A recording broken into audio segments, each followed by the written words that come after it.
Okay, so it is 1 o'clock in the afternoon. Full fasted morning. The entirety of doing this high fat diet, I've been doing intermittent fasted, like I said, in the full day of eating. Video link below if you haven't seen it. And so this is me hydrated. I've had a cup of tea. I have been sat out in the sun whilst doing that, which has kind of got the blood flowing a little bit. Done a little bit of stretching, and after this I'm going to go get my carbs in alongside some fats before going to training, and then hopefully you'll see a difference between then and now, and also hopefully you'll see a difference between now and the previous update. On a morning weight of 178.8 pounds, I am on uneven ground, so I'm a little bit lopsided here. Damn, that's me. Saffron sea, while I'm waiting for slim and the same bastard. I sing Pompeii while I lie along J. Think I'm in Coachella with a crib in LA. Staring at the stage, singing son of that's me. Bump that head when I'm sailing out seas, and I make them bands. Get my ass started with a pair like that. Man, I think I'm a dream. I'm a dreamer, now I wake up in the state that I've been doing too much. Other things on me to flourish.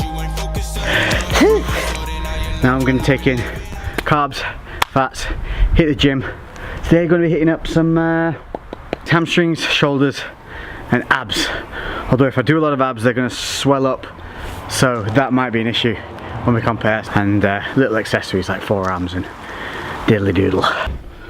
So pre-workout will be these, which are honey covered cinnamon cashew nuts, 50 grams of those, and probably a little bit overripe banana, but 20 grams of carbs.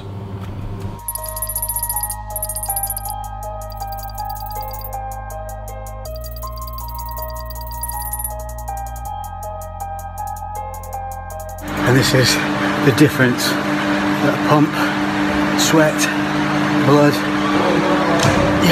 makes. Ooh. It is getting a little bit cheeky now.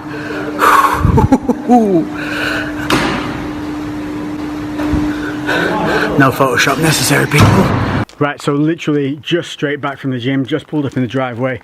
I tried to keep the air conditioning off whilst I was in the car, so I was trying to keep some fullness looking, and we'll see what the difference is from an hour ago. Again, I didn't really train anything other than shoulders. The rest of it was hamstrings. One thing I have noticed is a definite increase in that dry look. Much more detail in the shoulders, chest. Let me say it straight, you're not dry. What it means is just that the water in the muscle and not between the muscle and the skin.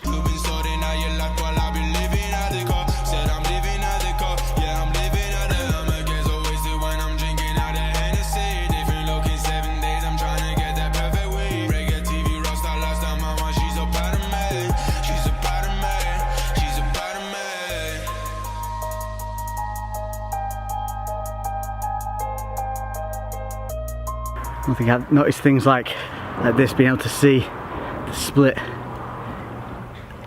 lot of those fibers in the biceps.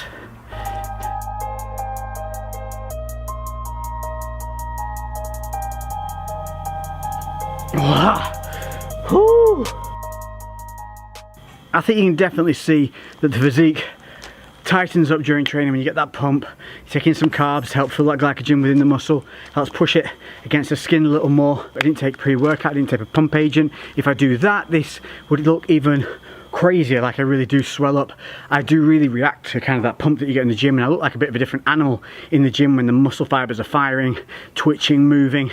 That's part of it though, isn't it? I mean, that look that you get in the mirror at the gym, you're always going to be chasing that reflection in the mirror, and that's a good thing. It's that carrot on a stick, the constant drive, the constant motivation. Because I think if you're ever 100% satisfied in who you are, and what you look like, I think you're done. Because we need that positive criticism of ourselves, that what can I be working on, what can be improved.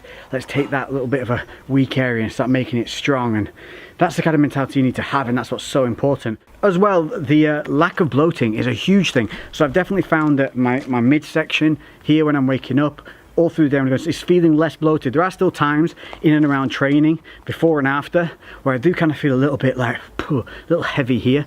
I suppose that tends to be because that's when I'm taking the carbs in. So I'm getting used to that fasted state of feeling kind of almost hollow. You feel very flat, very tight, very pulled in, and that's quite a nice feeling because you're not hungry, you just feel sucked in is the best way I can describe it. And then obviously when you eat a high fat meal, you're not spiking that insulin as your first meal of the day, so you're not having that big breakfast and then it kind of shutting you down with that big carb hit and big insulin spike.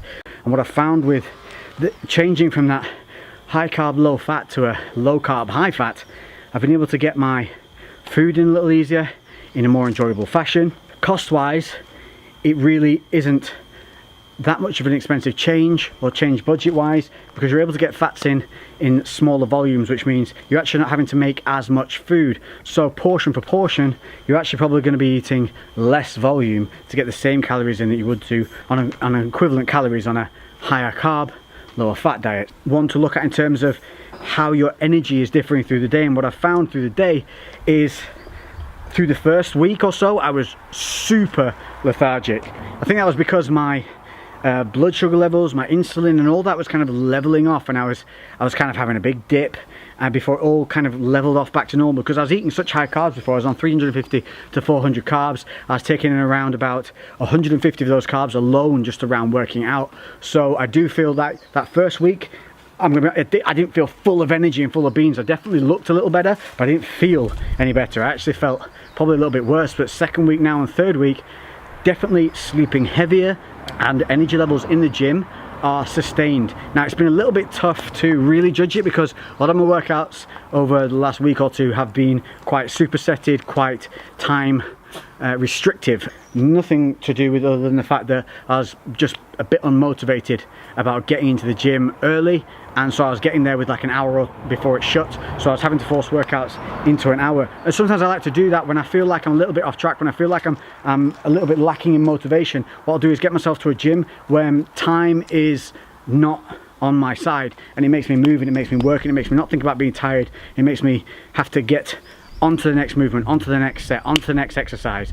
Like I said, I train a lower volume per session but a higher frequency, so I'll do more body parts in a session, so the overall volume's the same, but I'm spreading it over 3 body parts instead of 1 or 2, but I'm training each of those body parts at least twice a week, so they're getting hit, if not a little bit more than if you do them on singular body days. But that works on a benefit of growth and maintenance and progression, because by hitting the body parts on a more regular basis in a 72-hour period, you are encouraging that protein synthesis and growth within that muscle more frequently. You're stimulating it more often, and force the body to want to keep the muscle, keep the way it looks. And by utilizing it more frequently, we are 100% creating that scenario. It's also going to be joint sparing, it's going to be central nervous system sparing. More important than anything, it's more fucking interesting. When you get in the gym, you're doing more body parts, you're doing more movements, and you are rotating through faster. So your interest in the sessions becomes greater. And if you're going in and it's, say, hamstring day, and you fucking hate hamstrings, you're not going to put your all into that, especially if you're on a day of low motivation. But if you're going in and hamstrings is intertwined with biceps, which you love, I guarantee that you're going to push through that session harder than you would if it was just the other one. Makes sense? There's so much I could go on here, but I don't want to make these videos too long, and we're going to be covering all these things in depth week to week as this goes on with diet, to see how I progress and how I change. And I could keep saying it over and over again. It's time plus consistency. This is not a quick fix. This is a long-term goal. You know, you can change your body in 12 weeks, it's 100%. If you are dedicated and you stick to it in those 12 weeks, yes, 100%, you will change, you will get better, you will look better. But it's what you do afterwards and what you continue to do after that that's going to dictate how you look. Because it's useless looking good for 2 or 3 weeks of a 52-week year. That isn't healthy. That's not what we want. We want you to be able to get up every morning, look in that fucking mirror and go, I'm proud of that person looking back at me. I earned what I see in that mirror, and I'm not fucking done yet.